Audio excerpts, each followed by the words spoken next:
Lesson third, current electricity के formulas देखेंगे।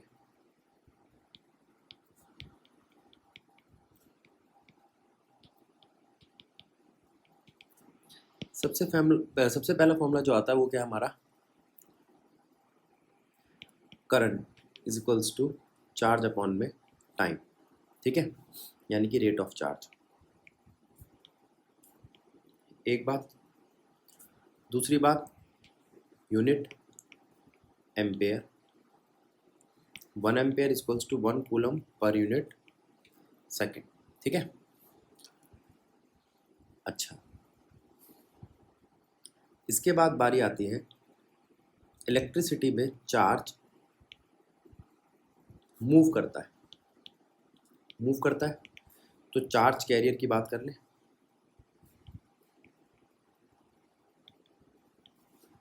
अगर मैं आपसे बात करूं मेटल की, मेटल बोलो या कंडक्टर बोलो, उनके अंदर जो चार्ज कैरी करता है वो है फ्री इलेक्ट्रॉन्स।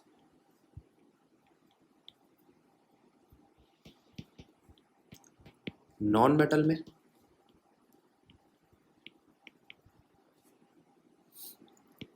इंसुलेटर में, और अभी पीछे से डाइलेक्ट्रिक भी बोल के आ रहे हैं, तो लिख सकते हो डाइलेक्ट्रिक, वैसे डाइलेक्ट्रिक फील्ड अप्लाई करने के बाद ही बनता है, तो यहाँ पे आयंस। वैसे इंसुलेटर चार्ज कंडक्ट नहीं करता, अगर करेगा तो उसमें आयंस करेंगे। इलेक्ट्रोलाइट में, यानी कि एक्वस या मॉल्टन स्टेट में जब सोल्यूशन बनेगा तो ions. Semiconductor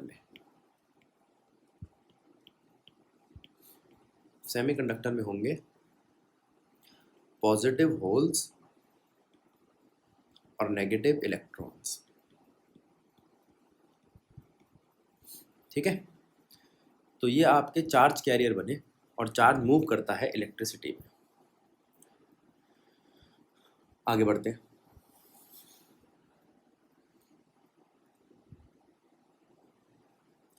drift velocity, drift velocity क्या है, पहले तो आप ये समझ लो, अगर कोई कंडक्टर है तो उसमें एवरेज वेलोसिटी इलेक्ट्रॉन्स की 0 होती है, और ड्रिफ्ट वेलोसिटी एवरेज वेलोसिटी है इलेक्ट्रॉन्स की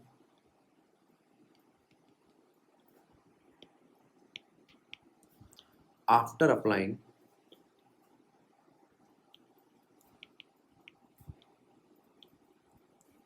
एक्सटर्नल इलेक्ट्रिक फील्ड। तो ड्रिफ्ट वेलोसिटी तभी लगती है जब बाहर इलेक्ट्रिक फील्ड अप्लाई की जाए, बाहर से एक फोर्स लगाई जाए, और वो फोर्स इलेक्ट्रिक फोर्स है, ठीक है। अब वो इलेक्ट्रिक फोर्स किस तरीके की वेलोसिटी बनाती है, वो फॉर्मूला कहाँ से आता है आपका, तो वो आता है फॉर्मूला ये, v is equals to acceleration multiply में टाउ, और वो जो एक्सलरेशन है वो क्या बनता है आपका, charge of electron, electric field जो बाहर अप्लाइड है, मास ऑफ इलेक्ट्रॉन, और ये टाउ, टाउ है रिलैक्सेशन टाइम। ध्यान रखना इन बातों को, टाउ है रिलैक्सेशन टाइम, ये है इलेक्ट्रिक फील्ड जो आपने अप्लाई की है, यह है चार्ज इलेक्ट्रॉन का, और यह है मास इलेक्ट्रॉन का, ठीक है। तो ये ड्रिफ्ट वेलोसिटी का फॉर्मूला बना आपका। ड्रिफ्ट वेलोसिटी के बारे में कुछ बातें हैं, जैसे ड्रिफ्ट वेलोसिटी 10⁻⁴ से 10⁻⁵, यानी कि बहुत छोटी रेंज की होती है। टेम्परेचर इंक्रीज करने से ड्रिफ्ट वेलोसिटी इंक्रीज होती है, ठीक है। रिलैक्सेशन टाइम इंक्रीज होता है, और थर्मल वेलोसिटी इंक्रीज होती है।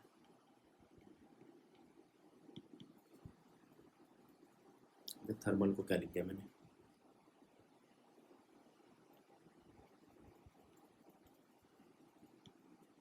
ठीक है।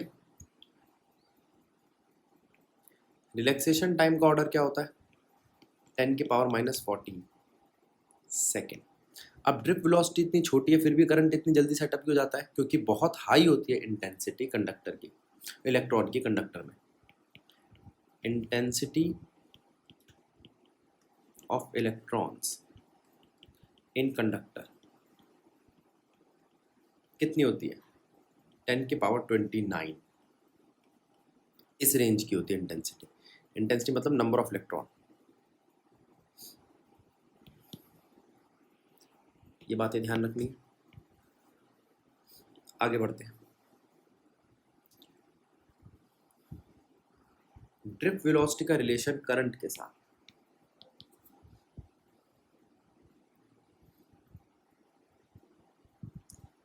I अपॉन में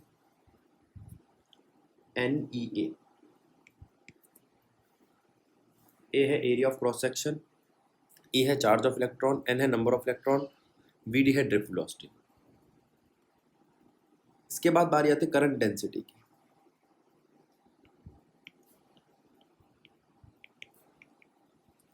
करंट डेंसिटी जिसे हम J से दिखाते हैं वो होता है चेंज इन करंट अपॉन में चेंज इन एरिया। ठीक है। करंट बेसिकली करंट डेंसिटी और एरिया का डॉट प्रोडक्ट होता है। तो आप कह सकते हो करंट होता है JA cos थीटा, जिसमें से करंट क्या है? Vector quantity. करंट डेंसिटी क्या है? Vector quantity. सॉरी, एरिया क्या है? Vector quantity. करंट डेंसिटी क्या है? Vector quantity. और करंट क्या है? Scalar quantity. टेंसर भी कह सकते हो आप इसको। टेंसर क्वांटिटी है क्योंकि ये वेक्टर का एडिशन लॉ नहीं मानता। ठीक है। कॉस थीटा पे ध्यान देना। इसके बाद बारी आती है मोबिलिटी की। मोबिलिटी जिसे हम म्यू से दिखाते हैं उसका फॉर्मूला है drip velocity per unit electric field, external applied electric field. ठीक है। करंट डेंसिटी, कंडक्टिविटी और इलेक्ट्रिक फील्ड के बीच में एक फॉर्मूला आता है, वो है ये। लेकिन उससे पहले मेरे को आपको कंडक्टिविटी पढ़ाना पड़ेगा। देखते हैं। सबसे पहले हम बात करते हैं एक फॉर्मूले की जिसे हम बोलते हैं ओम्स लॉ।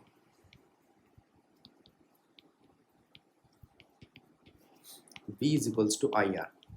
जैसे ही V is to I R का फॉर्मूला आता है सबसे पहली चीज आती है कांस्टेंट टेम्परेचर पे काम करता है। ओम्स लॉ सिर्फ कांस्टेंट टेम्परेचर पे काम करता है। ठीक। दूसरी बात, ये करंट का रिलेशन देता है रेजिस्टेंस के साथ। इस क्वांटिटी को रेजिस्टेंस कहते हैं जिसकी यूनिट होती है ओम। ठीक है। तीसरी बात, इनका ग्राफ।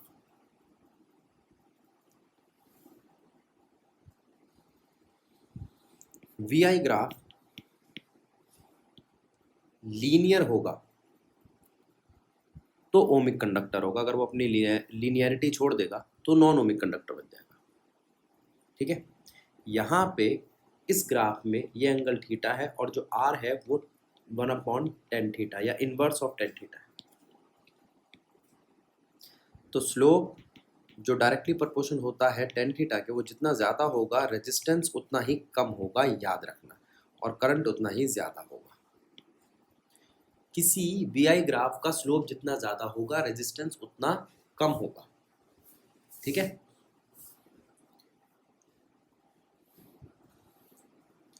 अगर मैं किसी कंडक्टर को मोड़ दूं किसी एक जगह से तो उसके रेजिस्टेंस पे फर्क नहीं पड़ता।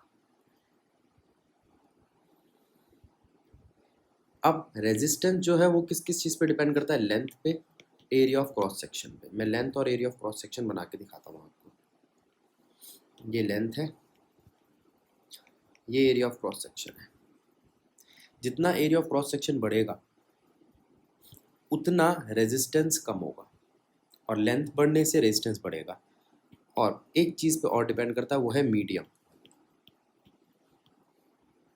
मीडियम, और इसको हम कहते हैं रेजिस्टिविटी। अब हम बात करेंगे रेजिस्टिविटी की। पहली बात, जो रेजिस्टिविटी है ये स्पेसिफिक रेजिस्टेंस है। रेजिस्टिविटी क्या है? Specific resistance of a wire.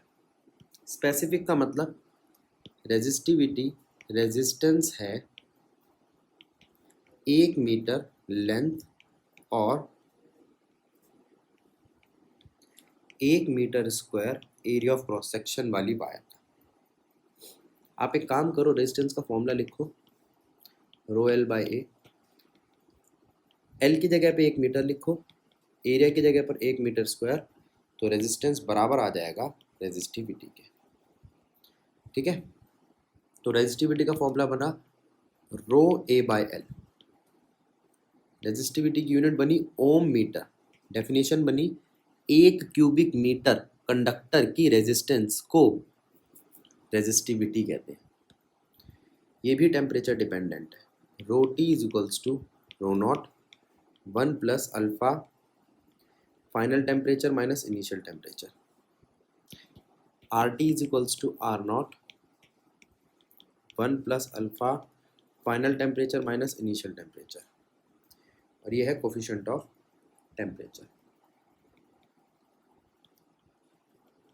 ये किसी पर्टिकुलर मटेरियल के लिए कांस्टेंट होता है। ठीक है, इसके बाद बारी आती है स्ट्रेचिंग की।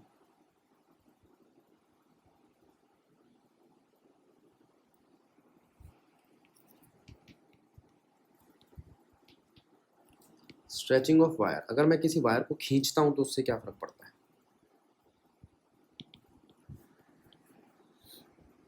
लेंथ एरिया में चेंज आता है, टोटल वॉल्यूम में कोई चेंज नहीं आता, रेजिस्टिविटी में भी कोई चेंज नहीं आता। ठीक है, अब देखते हैं। ये एक वायर है, इसको मैंने खींच के डबल कर दिया। एक तो ओरिजिनल लेंथ थी L, अब L डैश है twice of length. Original area था A, अब A डैश है आधा। इस बात पे ध्यान देना, हाफ हो गया। ओरिजिनल रेजिस्टेंस थी रो एल बाई ए, तो नई रेजिस्टेंस कितनी हो गई है? Rho L dash by A dash, यानी कि आर डैश हो गया है rho twice of L by A by 2, यानी कि 4 times of rho L by A. तो आर डैश हो गया है 4 टाइम्स ऑफ आर। तो यहाँ से साफ दिखाई दे रहा है ये स्क्वायर टाइम्स हो गया। तो आप सबसे पहले तो ये बोलोगे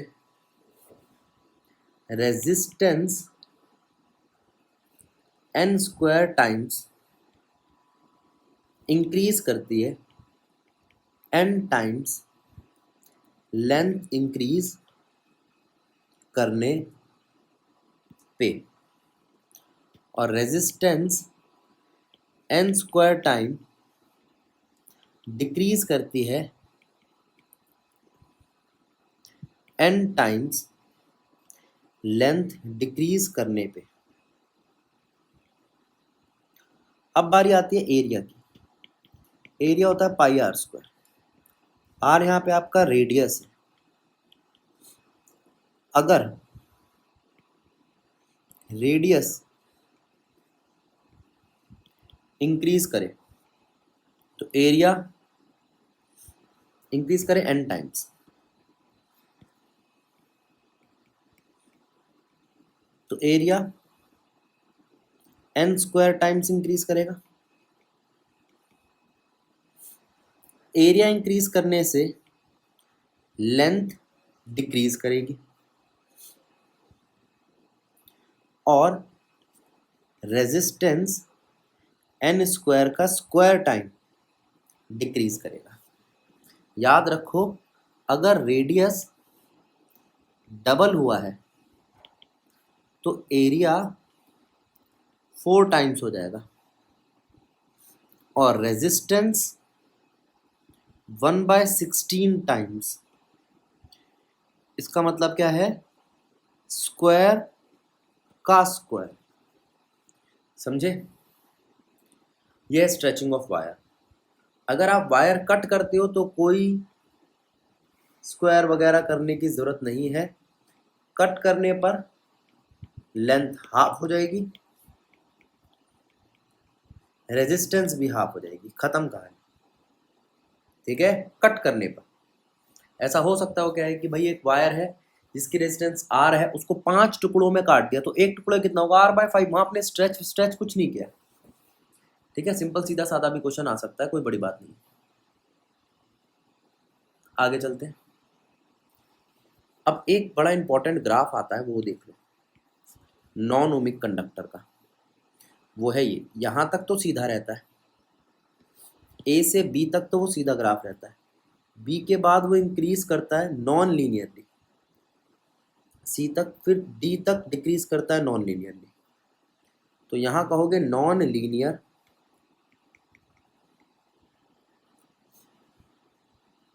पॉजिटिव रीजन और इसको कहोगे नॉन लीनियर नेगेटिव रीजन। किसको? इसको।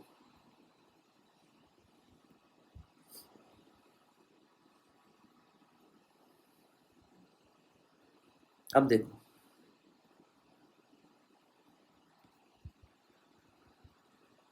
कौन सा रीजन पॉजिटिव है, कौन सा रीजन नेगेटिव और कौन सा लीनियर है? ये लीनियर है और ये मानता भी है ओम्स लॉ को। ठीक है? पोटेंशियल और करंट का ग्राफ है ये। किसके लिए? गैलियम आर्सेनिक के लिए। अब गैलियम आर्सेनिक क्या है आपका? सेमीकंडक्टर। ठीक है? गैलियम 13th ग्रुप का है, आर्सेनिक 15th ग्रुप का है। ये लेसन 1 में पढ़ा था हमने। कंपाउंड सेमीकंडक्टर है। ठीक है? अब अगला फॉर्मूला आता है तुम्हारा, देखो, रेजिस्टेंस इन सीरीज और रेजिस्टेंस पैरेलल मैंने तुम्हें पहले वाले में बता दिया, फिर भी कहोगे तो बता देता हूँ।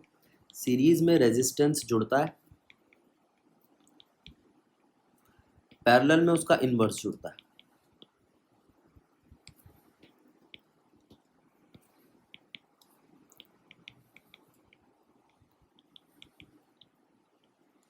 ठीक है? अब सेल, ये है सेल और ये है सेल इन सीरीज यानी कि बैटरी। दोनों ही क्या है? डायरेक्ट करंट के सोर्स की सप्लाई। अब इस सप्लाई से हमें मिलता क्या है? इससे मिलता है हमें पोटेंशियल। ये है ईएमएफ। किसी बैटरी का मैक्सिमम पॉसिबल पोटेंशियल जब सर्किट काम ना कर रहा हो, यानी कि खुला सर्किट हो, ओपन सर्किट में। ठीक है? अच्छा, एक बात तो ये हुई। दूसरी बात, अगर मैं ईएमएफ की बात करूं तो हर सेल का अपना कुछ इंटरनल रेजिस्टेंस भी होगा। तो उस वक्त वो सेल कितना पोटेंशियल मैक्सिममली यूज कर सकता है, उसका काम आने वाला पोटेंशियल कितना है? वो है ईएमएफ माइनस जो भी करंट वहां से फ्लो कर रहा है, मल्टीप्लाई में इंटरनल रेजिस्टेंस। ठीक है? तो कोई भी सेल पूरा ईएमएफ जितना पोटेंशियल नहीं रख सकता, क्योंकि उसका कुछ ना कुछ लॉस तो होगा ही इंटरनल रेजिस्टेंस की वजह से। वो लॉस अगर मैं ईएमएफ में से कर दूं तो जो चीज़ मुझे मिलती है वो मिलता है पोटेंशियल सेल का। अब आता है टर्मिनल पोटेंशियल। ये तो सेल की बात थी। अब ये सेल किसी के साथ तो लगेगा, किसी रजिस्टर के साथ तो लगेगा। उस रजिस्टर का अपना टर्मिनल पोटेंशियल होता है। ठीक है, ये ईएमएफ, ये छोटा आर, ये बड़ा आर, और ईएमएफ जो होता है वो होता है करंट आई मल्टीप्लाई में टोटल रेजिस्टेंस, इंटरनल रेजिस्टेंस को जोड़ के। अगर मैं इसको खोल दूं तो ये बन जाता है आई आर प्लस आई छोटा आर। ये तो बन गया आपका वी। इसको आप चाहो तो लॉस कह सकते हो, लॉस ऑफ सेल या बैटरी जो भी है। तो यहाँ से आपका टर्मिनल पोटेंशियल आता है ई माइनस ई नॉट या ई माइनस आई आर, या बस ठीक है ये। ठीक है, अब बारी आती है शॉर्ट सर्किट की। अगर कोई आपसे पूछे ओपन सर्किट है तो इसका मतलब कोई करंट ड्रॉ नहीं हो रहा। ओपन सर्किट,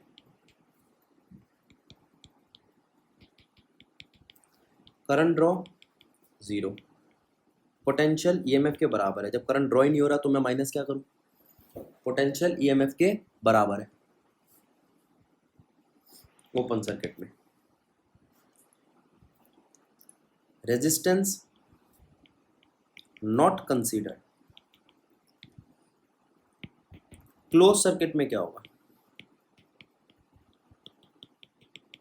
इंटरनल रेजिस्टेंस आ जाएगी, पोटेंशियल हर हाल में कम होगा ईएमएफ से।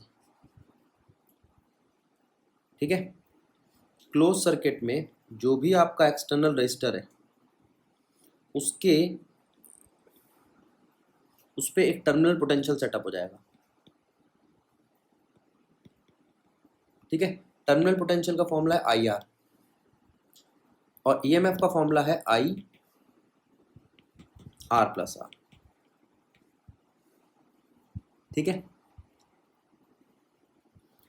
तो करंट कितना दे रहा है एक सेल, ईएमएफ अपॉन में टोटल रेजिस्टेंस, और ये जो इंटरनल रेजिस्टेंस है वो एक्सटर्नल रेजिस्टेंस के टर्म में कितना है, E by V minus one R. इसको भी ध्यान रखो।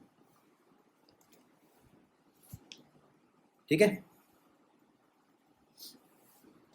इसके बाद बारी आती है शॉर्ट सर्किट की। इसके बाद बारी आती है शॉर्ट सर्किट की।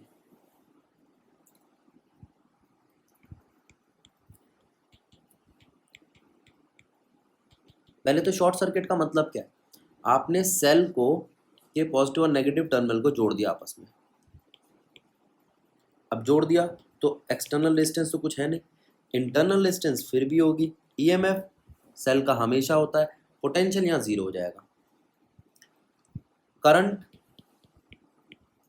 मैक्सिमम फ्लो करेगा, करंट होगा ईएमएफ अपॉन में आर, एक्सटर्नल रेजिस्टेंस जीरो होगा, पोटेंशियल डिफरेंस जीरो होगा। तो ये है आपका केस शॉर्ट सर्किट का। ठीक है, अब बारी आती है ग्रुपिंग ऑफ सेल की। अब देखो, अगर आइडेंटिकल है सेल, आइडेंटिकल सेल्स बहुत सारे सीरीज में लगाए हैं आपने, तो वो सभी आइडेंटिकल सेल्स एक एक्सटर्नल रेजिस्टेंस रखते हैं बड़ा आर और इंटरनल रेजिस्टेंस रखते हैं छोटा आर।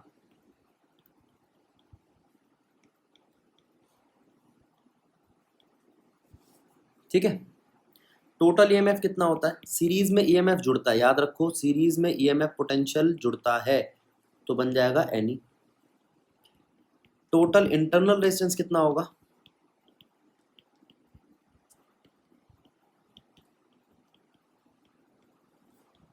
छोटा एनआर। टोटल रेजिस्टेंस कितना होगा?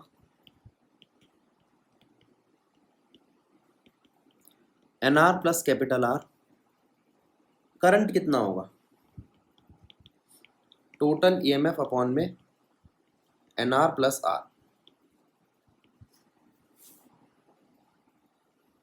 ठीक है, अब देखो, अब केस अगर आर बड़ा है एनआर से तो करंट कितना होगा? N times of E by R. अगर आर छोटा है एनआर से तो करंट कितना होगा? N times of EMF upon में एनआर। यहाँ पर एन कट जाता है तो मतलब करंट जो होगा वो कम से कम होगा और यहाँ पर करंट मैक्सिमम। तो ध्यान रखो, अगर आप सीरीज में सेल लगा रहे हो तो एक्सटर्नल रेजिस्टेंस इंटरनल रेजिस्टेंस से बड़ा होना चाहिए, लेकिन ज़रूरी नहीं है यही पैरेलल में भी हो। ये तो पहला केस था आपका सीरीज का। दूसरा केस आता है आइडेंटिकल सेल अगर आपने पैरेलल में लगाए हो तो। पैरेलल में जब आप आइडेंटिकल सेल्स लगाते हो तो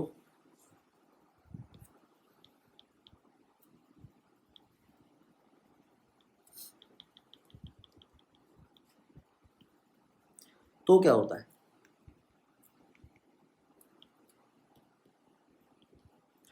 तो वो सारे सेल का ईएमएफ सेम रहता है।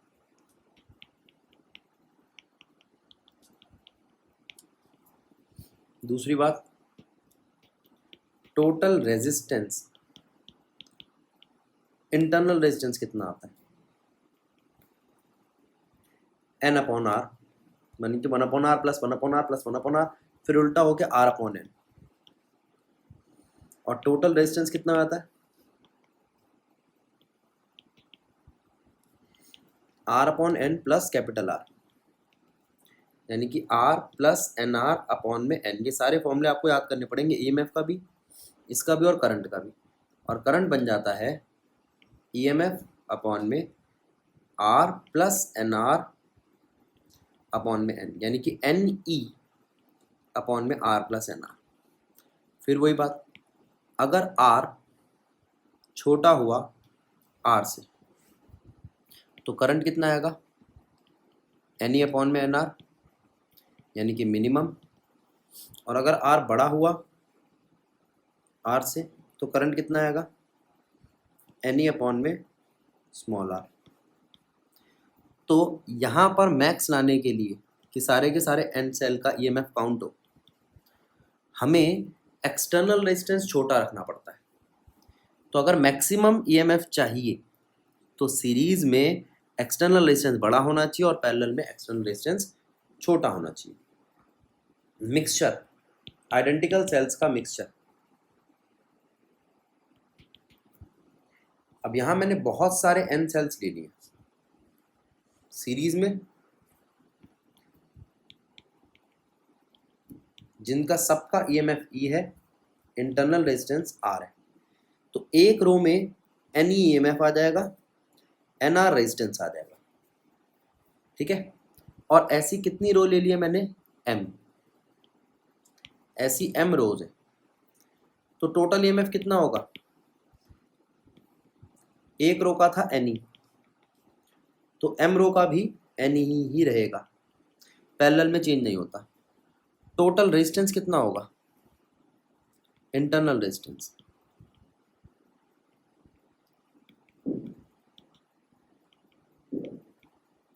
टोटल इंटरनल रेजिस्टेंस आएगा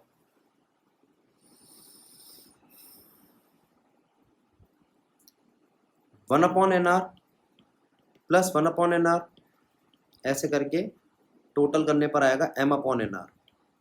फिर उसको उल्टा करेंगे तो आएगा nr अपॉन में n, और टोटल रेजिस्टेंस कितना हो जाएगा एक्सटर्नल के साथ, एन आर अपॉन में एम प्लस कैपिटल आर, यानी कि N R plus M R upon में एम, ये आएगा आपका आर टोटल। ईएमएफ है तो करंट आ जाएगा एन ई अपॉन में N R plus M R upon में एम, तो करंट आएगा मिक्सचर में एन एम ई अपॉन में N R plus M R. यहाँ पर एन है number of cell in one row और एम है number of cells, number of rows. खत्म बात। अगर सेल आइडेंटिकल नहीं है तो इस तरीके से सेल का ईएमएफ जुड़ता है और ऐसे सेल्स का ईएमएफ सबट्रैक्ट होता है। माइनस के सामने माइनस आ जाए या प्लस के सामने प्लस आ जाए तो ईएमएफ सबट्रैक्ट होता है, और प्लस माइनस का कॉम्बिनेशन चल रहा हो तो ऐड होता है। ठीक है, तो ये हो गया आपकी ग्रुपिंग ऑफ सेल की बात। इसके बाद बारी आती है किरचॉफ्स लॉ। अब जरा ध्यान दो, ये टॉपिक थोड़ा लंबा और इम्पोर्टेंट है।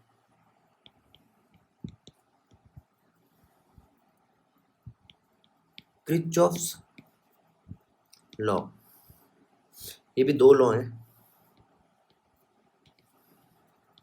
पहला जंक्शन रूल,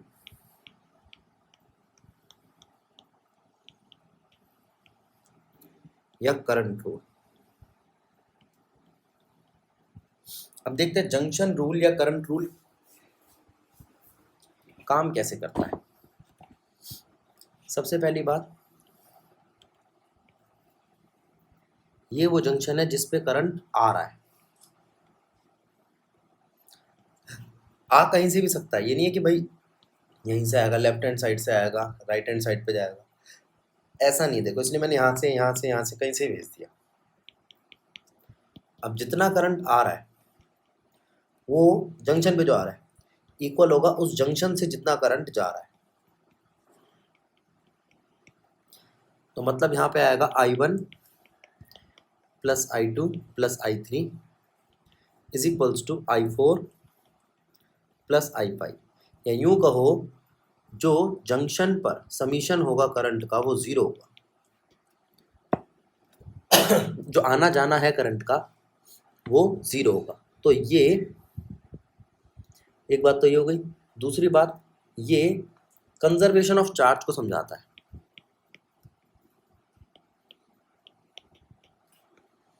कि चार्ज कंजर्व्ड रहता है। तो फर्स्ट लॉ जो है कंजर्वेशन ऑफ चार्ज को समझाता है। इसी तरीके से दूसरा रूल क्या है, लूप रूल,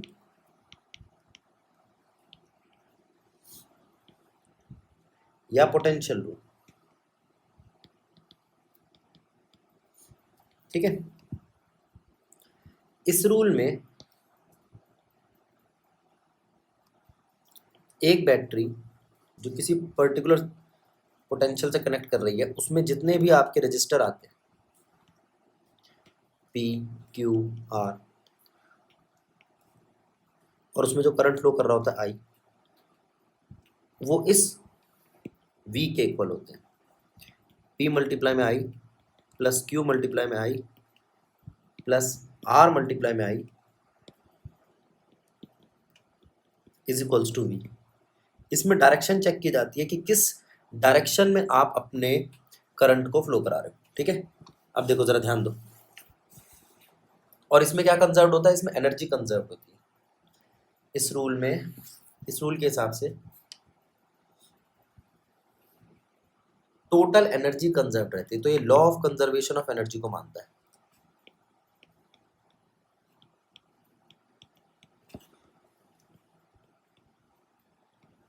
ठीक है, अभी इसको मैं किसी एग्जांपल से समझाऊंगा। तो अब पहले जंक्शन रूल की बात करते हैं। जंक्शन रूल कहता है एल्जेब्रिकल सम जो है करंट का किसी एक मीटिंग पॉइंट पर या किसी एक जंक्शन पे वो हमेशा जीरो होगा, और वो है आपका ये। ठीक है, दूसरी बात, ये सपोर्ट करता है कंजर्वेशन ऑफ चार्ज को। According to sign convention, current जो फ्लो कर रहा होता है टुवर्ड्स जंक्शन उसको हम पॉजिटिव ले लेते हैं और जो अवे उसको नेगेटिव ले लेते हैं। यानी कि यूँ कह रहा है ये टुवर्ड्स जंक्शन आपके I1 थे, I2 थे और I3 थे, और नेगेटिव जिसको लेते हैं वो अवे थे। ठीक है, इसी से ये इक्वेशन बनी। आगे अब जो सेकंड लॉ है जिसको हम वोल्टेज लॉ भी कहते हैं, पोटेंशियल रूल भी कहते हैं, लूप रूल भी कहते हैं, ये कहता है किसी क्लोज लूप में एल्जेब्रिकल सम जो होगा ईएमएफ का वो सम होगा प्रोडक्ट ऑफ रेजिस्टेंस और करंट के। यानी कि V is equals to product of resistance और करंट। ठीक है, ये सपोर्ट करता है conservation of law of energy को। इसमें साइन कन्वेंशन हम क्लॉकवाइज या एंटी क्लॉकवाइज अपनी फिंगर ट्रेस करा के निकालते हैं। उसको समझाने के लिए मैं एक लूप ले रहा हूँ, उसको देखो आप। पहले उस लूप में मैं आपको किरचॉफ लॉ समझाऊंगा, फिर उस लूप को भी समझाऊंगा।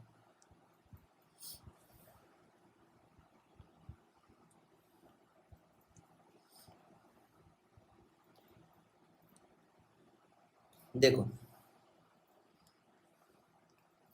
ये केस लिया है जिसमें बाहर से बैटरी लगी है, बैटरी का ईएमएफ ई है और करंट आई फ्लो कर रहा है इसमें से। ठीक है, ये है P Q R S, 4 register है।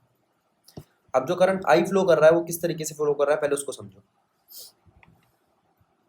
आई यहां चला गया I1 बनकर, यहां चला गया I माइनस I1 बनकर, यहां जंक्शन रूल से फिर टूटा, यहां गया IG, यहां गया I1 माइनस IG, नीचे आके मिला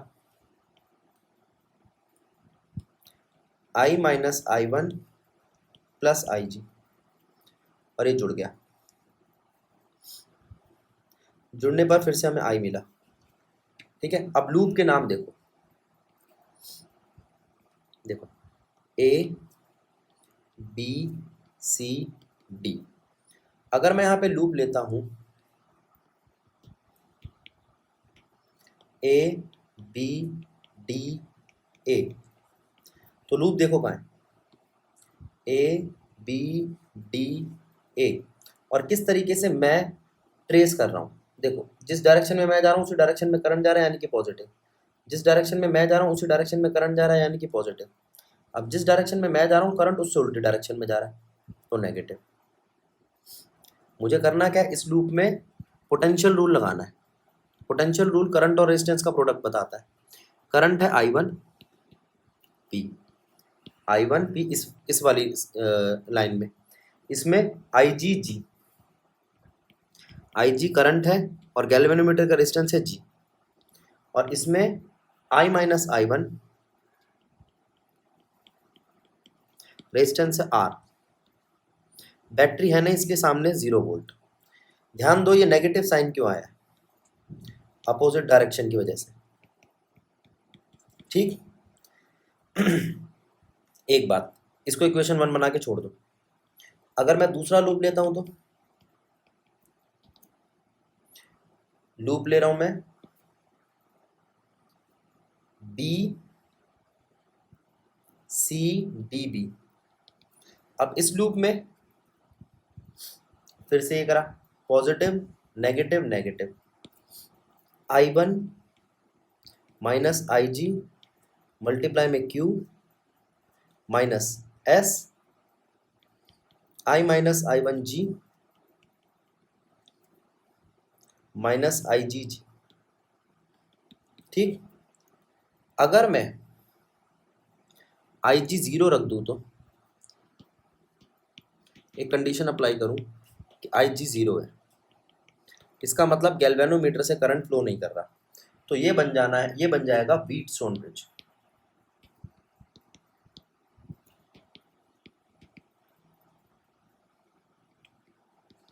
अब जरा ध्यान दो,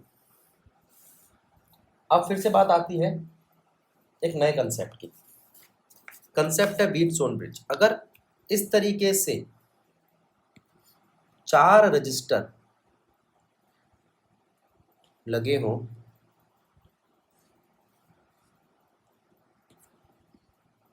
P, Q, R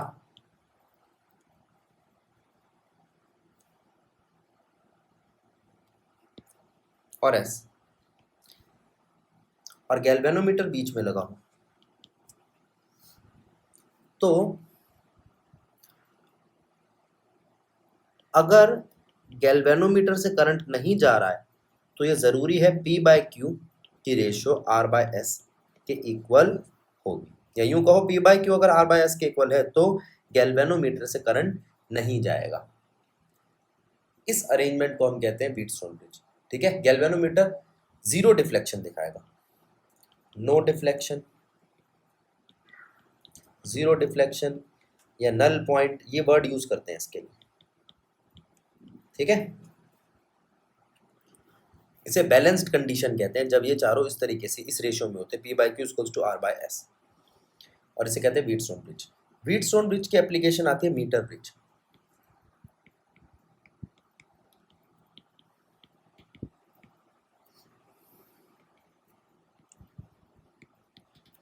metre bridge में 2 गैप होते हैं, एक लेफ्ट गैप, एक राइट गैप, जिन्हें मेटलिक क्लैंप से जोड़ रखा होता है इस तरीके से। ठीक है, इसे एक वुडन बोर्ड पर लगाया जाता है पूरे सिस्टम को, और यहां पर एक लगाई जाती है 1 मीटर लंबी वायर। ये जनरली अलॉय की होती है, जैसे कॉन्स्टेंटाइन या मैग्नीशियम। ठीक है, अब यहाँ से वो गैल्वेनोमीटर आता है, जैसे वहाँ पर भी बीच में से ही था ना, अब भी बीच में से ही, जहाँ तक गैल्वेनोमीटर अपनी रीडिंग देता है वो कहलाता है L। लेफ्ट गैप को आप कोई नाम दे सकते हो, राइट गैप को कोई आप नाम दे सकते हो, जैसे मैंने नाम दे दिया R और S। ठीक है, और ये L है तो ये 100 - L है। अब इस L को, इस लेंथ को आप कोई रेजिस्टेंस कह सकते हो, जैसे इसे P कह दो, इसे Q कह दो। ठीक है, तो जैसे पहले करा था वैसे ही R/P इक्वल होगा S/Q के, लेकिन इस बार R जो P है वो है ρL/A, और S के बटे में ये क्या है, रो 100 - L/A।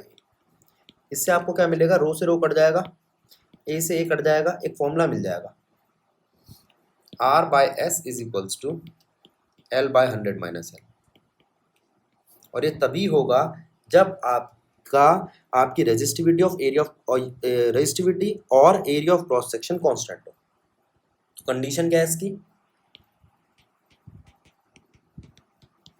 रेजिस्टिविटी और एरिया ऑफ क्रॉस सेक्शन होने चाहिए कांस्टेंट, तब आपका R/S आएगा L/100 - L। अब इसमें से जो भी अननोन रेजिस्टेंस हो ये उसको निकालने में आपकी मदद करेगा। तो ये तो हो गया आपका मीटर ब्रिज। ठीक है, व्हीटस्टोन ब्रिज की एप्लीकेशन है। अब इसके बाद बारी आती है पोटेंशियोमीटर। अब जरा इस पे ध्यान दो और इसको समझो।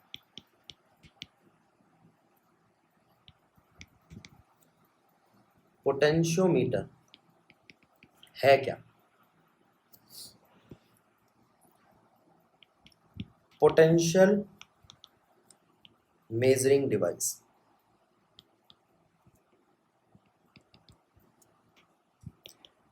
Better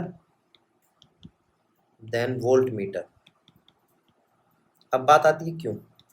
volt meter current draw करता है, पोटेंशियोमीटर कोई करंट ड्रॉ नहीं करता। वोल्ट मीटर करंट ड्रॉ करता है, पोटेंशियोमीटर कोई करंट ड्रॉ नहीं करता। दूसरी बात, पोटेंशियोमीटर कंपेयर करता है और उसका फॉर्मूला होता है V directly proportional to L। Proportionality का साइन हटा के जो आता है वो है K, और यहां से K बन जाता है आपका पोटेंशियल पर यूनिट लेंथ। ठीक है, ऐसी चीज को हम कहते हैं ग्रेडियंट, पोटेंशियल ग्रेडियंट। कोई भी चीज अगर लेंथ से डिवाइड हो रही है तो वो कहलाती है ग्रेडियंट। इसका एक और नाम है पोटेंशियल ड्रॉप। ठीक,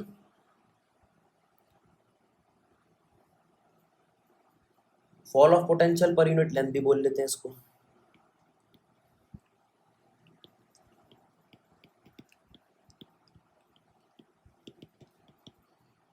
ठीक, अब एक बार हम पहले पोटेंशियोमीटर बना लेते हैं, उसके अंदर कम से कम क्या चीजें चाहिए वो देख लेते हैं।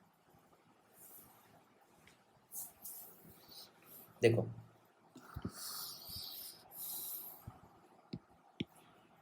पोटेंशियोमीटर,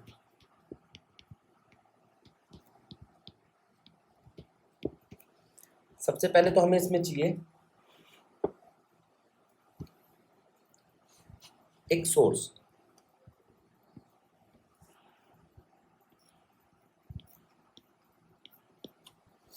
ठीक है,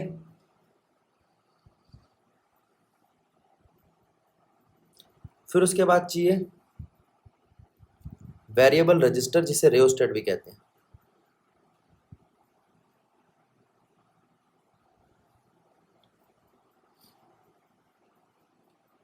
फिर एक की,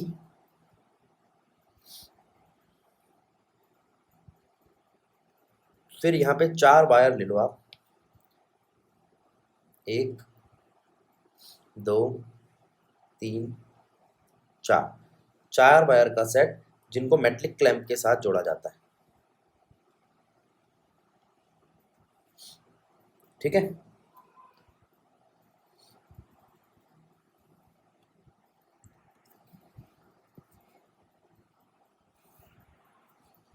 इसे यहां से जोड़ दो।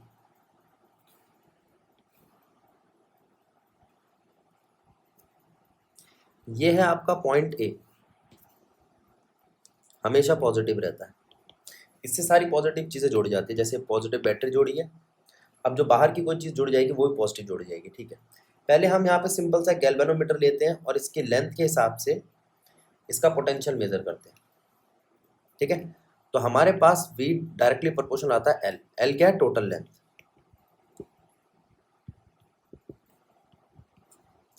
V is equals to KL। तो K क्या आया? V बाय L, ये टोटल लेंथ है।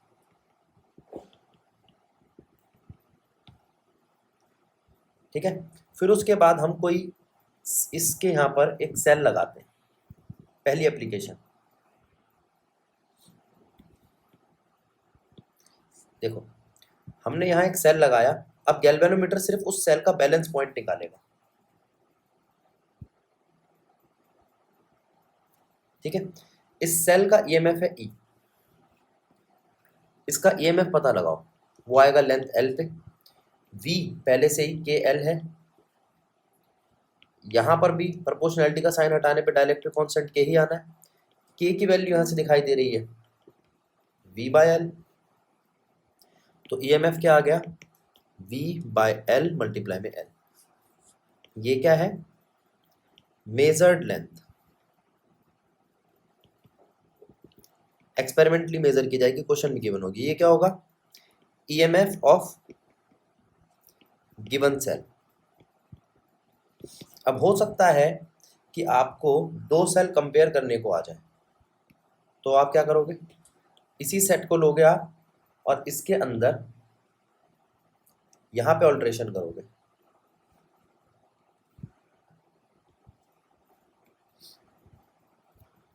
ठीक है, यहां पे 2 सेल लगाओगे।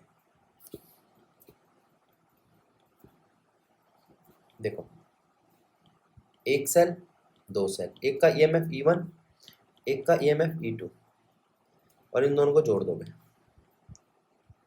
तीसरे सेल से। एक बार 1 3 को जोड़ेंगे तो मिलेगा हमें L1 लेंथ,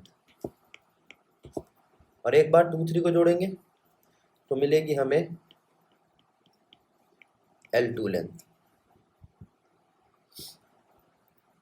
और इनको डिवाइड करने पर हमें मिलेगा एक relation E1 by E2 is equals to L1 by L2। ठीक है। अब होने को ये भी हो सकता है कि ये सेट कुछ आपको ऐसा मिले,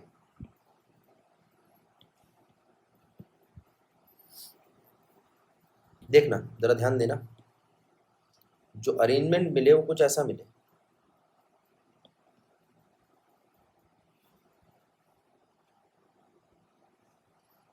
E1 E2 कुछ इस तरीके से अरेंज हो, E1 E2 E1 E2। ठीक है।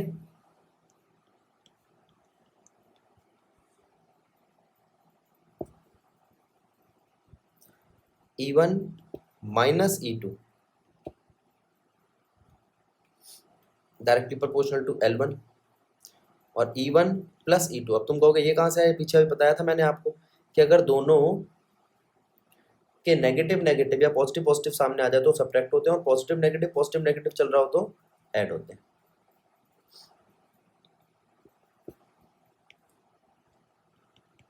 ठीक है, आ जाओ। तो यहां से वैल्यू आई E1 minus E2 divide by E1 plus E2 is equals to L1 by L2। अब दोनों केस देखो, फिर बारी आती है इंटरनल रेजिस्टेंस की। इंटरनल रेजिस्टेंस में क्या करेंगे, इस केस के अंदर हम एक सेल लगाएंगे जिसका इंटरनल रेजिस्टेंस हमें निकालना है। अब इंटरनल रेजिस्टेंस निकालने के लिए हम बाहर एक एक्सटर्नल रजिस्टर भी लगाएंगे, उसके साथ एक की लगा देंगे। एक बार हम रीडिंग लेंगे उस की को ओपन रख के और एक बार क्लोज करके। अब देखो क्या क्या आएगा। अगर की को क्लोज करें तो फॉर्मूला आता है V equals to I R, open रखिए तो, और क्लोज करें तो आता है E equals to I R plus R. ठीक है, एक बार आता है V directly proportional to L1 length, एक बार आता है E directly proportional to L2 length. इन दोनों को डिवाइड करने पे आता है E by V is equals to L2 by L1, और इन दोनों को डिवाइड करने पर आता है E by V is equals to R plus R by R, यानी कि 1 प्लस R बाय R। अब इन दोनों इक्वेशंस को अगर मैं इक्वेट करूं तो जो वैल्यू मेरे पास आती है वो आती है 1 plus R by R is equals to L2 by L1। ठीक है, तो छोटा r आता है L2 बाय L1। इस फॉर्मूले को याद रखना, सीधा लग जाता है, डिवाइड बाय r। ठीक है,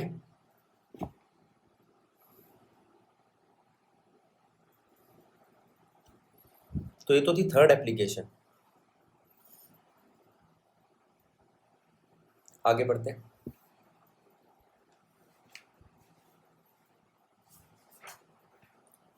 अब आता है law of heating, joules law of heating.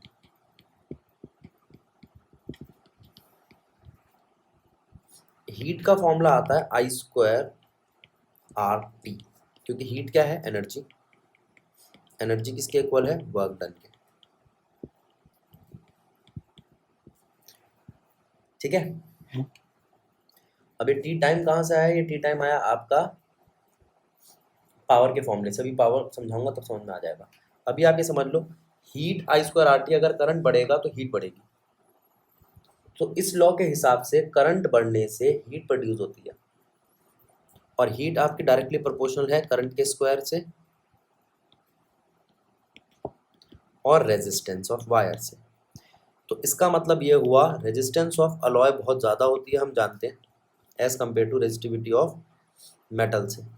तो अगर किसी चीज़ को गर्म करना है या हॉट इलेक्ट्रिक अप्लाइंसेस बनाने हैं तो उसके लिए मैं अलॉय का यूज़ करूँगा। ठीक है। अच्छा, एक चीज़ और ध्यान रखना, 4.2 जूल 1 कैलोरी के इक्वल होता है। ये मैंने लिख दी यूनिट, हो सकता है काम आ जाए आगे। इसके बाद बारी आती है इलेक्ट्रिक पावर की। पहले पावर समझते हैं, इससे ऊपर वाला फॉर्मूला भी समझ में आएगा। पावर होता है वर्क अपॉन में टाइम, वर्क होता है V इंटू क्यू, तो क्यू अपॉन में टाइम, क्यू अपॉन में टाइम होता है आई, तो पावर हो गया VI, पहला फॉर्मूला। ठीक है। दूसरा फॉर्मूला, अगर मैं यहाँ वैल्यू बदलूँ तो आ जाएगा आई स्क्वायर आर और V square by R. Depend करता है जो आपको न्यूमेरिकल में दिया जाए उस हिसाब से चलाओ। ऐसा यूनिट होती है पावर की वॉट, ये हम जानते हैं। प्रैक्टिकली जो यूनिट यूज़ करते हैं वो होती है किलोवाट या हॉर्स पावर। तो किलोवाट कितना होता है 1000 वॉट, हॉर्स पावर कितना होता है 746 वॉट। ठीक है, आगे चलते हैं। डायमेंशन क्या होती है, जो वॉट है उसकी डायमेंशन होती है M1 L2 T-3 A-A2। ठीक है। पावर लॉस, इसे पावर डिसिपेशन भी बोलते हैं।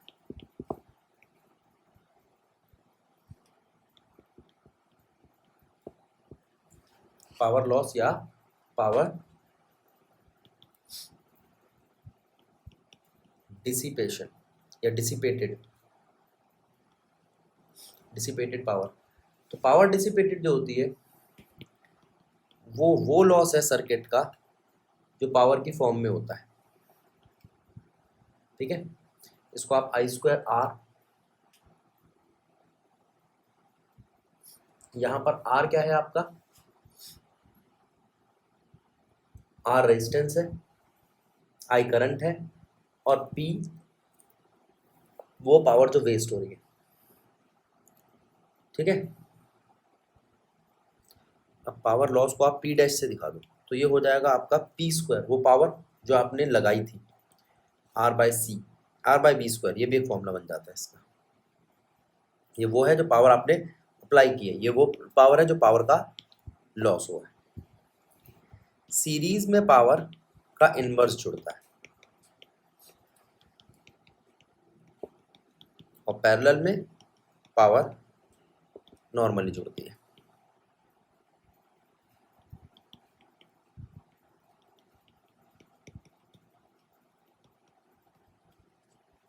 ठीक है, सीरीज पैरेलल बता दिया। अब एनर्जी, एनर्जी क्या है वर्क डन, वर्क डन क्या है पावर इनटू टाइम, पावर क्या है अभी बताया था आई स्क्वायर आर, तो आ गया ये T I square R T. इस एनर्जी को आप हीट भी कह सकते हो। अब एनर्जी की यूनिट क्या होगी इलेक्ट्रिक एनर्जी की, जूल। अच्छा, पावर के हिसाब से वॉट सेकंड भी हो सकती है यहाँ से। प्रैक्टिकली जो यूनिट यूज़ करते हैं वो होती है किलो वॉट और सेकंड को हम कन्वर्ट कर देंगे आर में। तो किलो वॉट के लिए तो 1000 आ गया और आर के लिए 3600। तो 1 किलो वॉट आर इक्वल होता है 3.6 10⁻⁶ वॉट सेकेंड। ठीक है।